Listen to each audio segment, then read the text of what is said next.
Good morning, class! So, my name is Teacher Gloria Jane B. Magno, and you can call me Teacher Jean. Are you ready to listen, Teacher Jean? Yes, Mom! So, now, let us stand to our energizer and prayer. So, si Teacher ang mag-lead ng energizer and the prayer. So, let us pray. Of the name of the Father, the Son, the Holy Spirit. Amen. Angel of God. Angel of God, my guardian dear,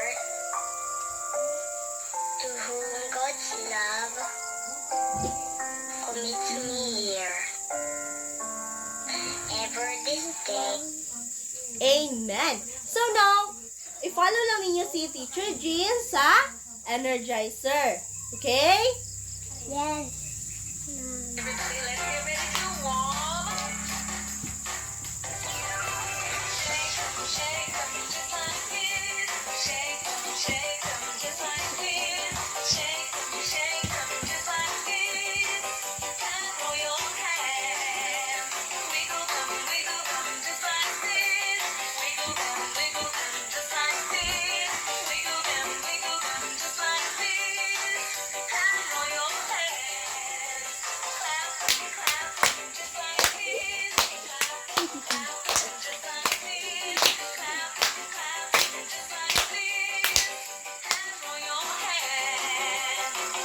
Please pick some pieces of paper. So, teacher will check your attendance. Jillian? Present, Mom. Eloisa? Present, Mom. Julissa? Very good. Kay present ang tanan. So now, teacher will read our classroom rules. Okay? Yes, Mom. So, first, classroom rule. So, hindi makita kasi nasa pinakagilid. So, D for demonstrate professionalism. So, you're going to demonstrate as a professional, not as a child. A responsibility. So, dagko naman ta, so dako kay tag responsibility as a college student. Initiate meaningful participation and strive for excellence. So, nakikinig ba? Opo. So, now, teacher have an activity. So, before I read the direction, I will group you into two groups. So, this is the group 1 and this is the group 2. And you're going to do is the teacher will divide the class into two groups. Each group will be given a clue, a jumbled letter, and they will arrange it to form the correct map words. So, this is a jumbled word activity. So, now I have here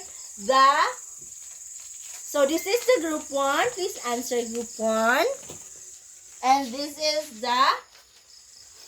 this is for the group 2.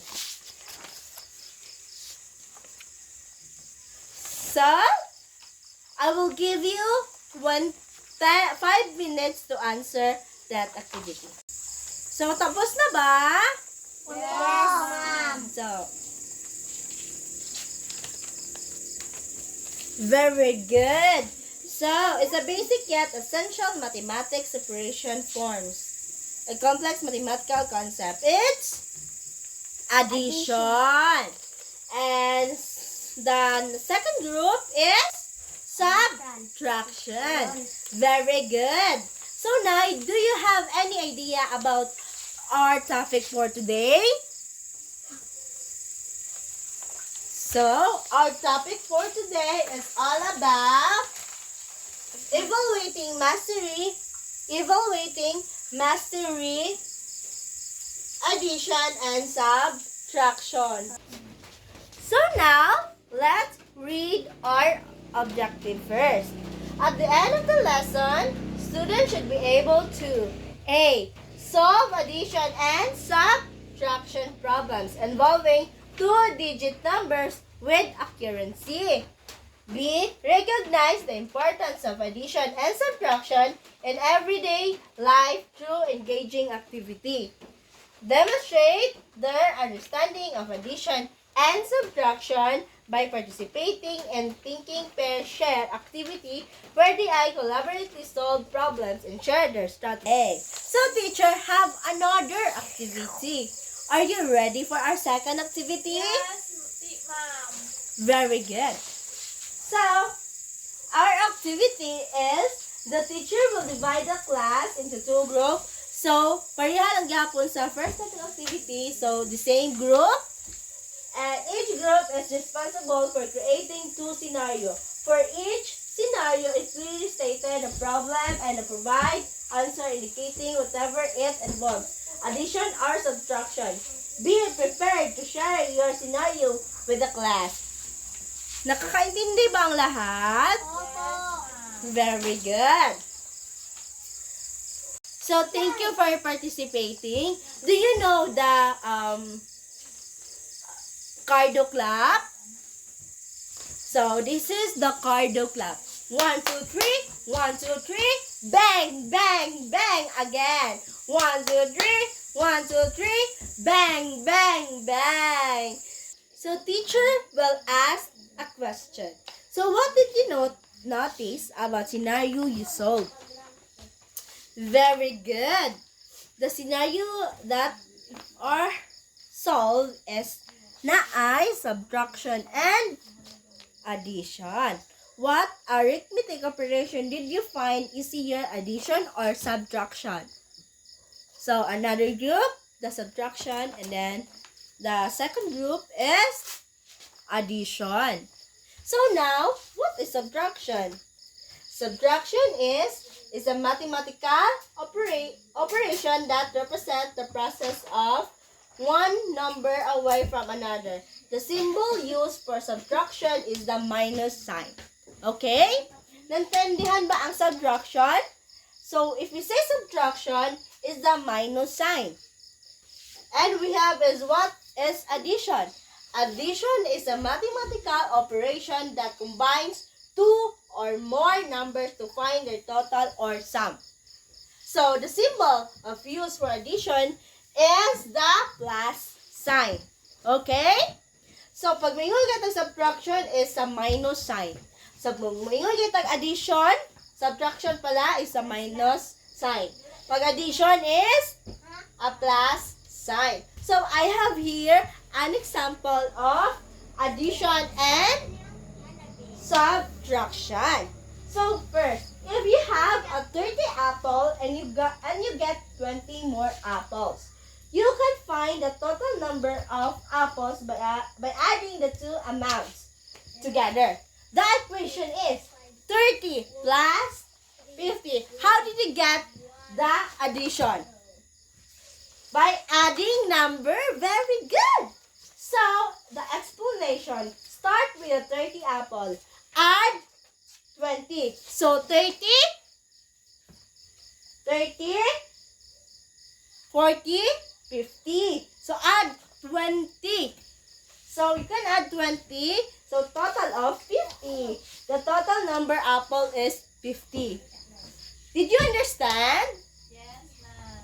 So, this the I have here an example of subtraction. So, if you have an 80 apples and you give away the 30 apples, you can find out how many apples you have left by subtracting the numbers of apples. Give away from the total numbers of apples. So, the equation is 80 gikuhaan og 30. Pila naman? 50 apples. So, start with 80 apples. Subtract. You're going to subtract a 30 apples that you gave away. The total number of apple is remaining 50. So, 50 apple ang nabilin. Pag maingon tayong addition is adding number. Pag maingon tayong subtraction is subtract numbers. Okay? Very good. So teacher have an activity. So the activity called think, pair, share activity. So I will read the direction. Create a 5 problem that have addition and subtraction. After finding the answer, share your solution and how you solve the problem with your partner. So listen carefully to your partner's explanation of their solution. You're going to have a pair. You're going to have a think, pair, share activity. So, mag-by pair kayo and then pagkatapos, you're going to share how you solve the addition and the subtraction. And you're going to have a share in front of the class. Did you understand? Very good. Thank you for your participation. So, let's have the wow! Ang galing-galing clap. So, teacher will teach you wow! Ang galing-galing clap. 1, 2, 3. 1, 2, 3. Wow! Ang galing-galing. So, teacher have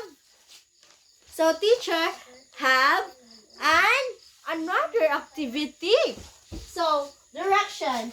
In a one whole sheet of paper, write and solve each addition and subtraction problems carefully. Write your solution in the back portion of your paper. Okay? Pagkatapos, magche-checking tayo. Okay? So, this is the problems. So, I will give you 5 minutes to answer this activity. Okay? Tapos na bang mag-answer? So, it's already 5 minutes lang yung binigay ko.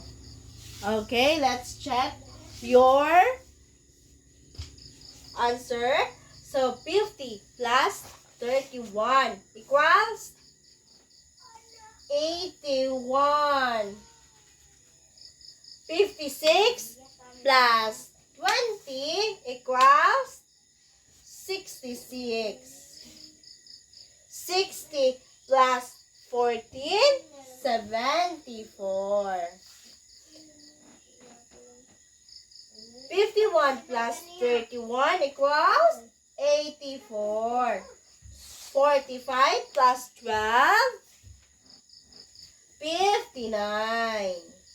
So, the subtraction is 60 kuhaan og 26. Pila man? 34. So, 70. 50 kuhaan og 20. Pila? 30 na lang. So, 76 kuhaan og 44. Pila man? 32. So, 36 kuhaan og 14. Pila na lang? 22. So, 52 kuhaan og 21. 31. So, kinsay naka-perfect sa ating activity? Wow, tanan naka-perfect. So, nakikinig talaga kay teacher. So, now, nakikinig mo naman talaga is teacher have an assignment.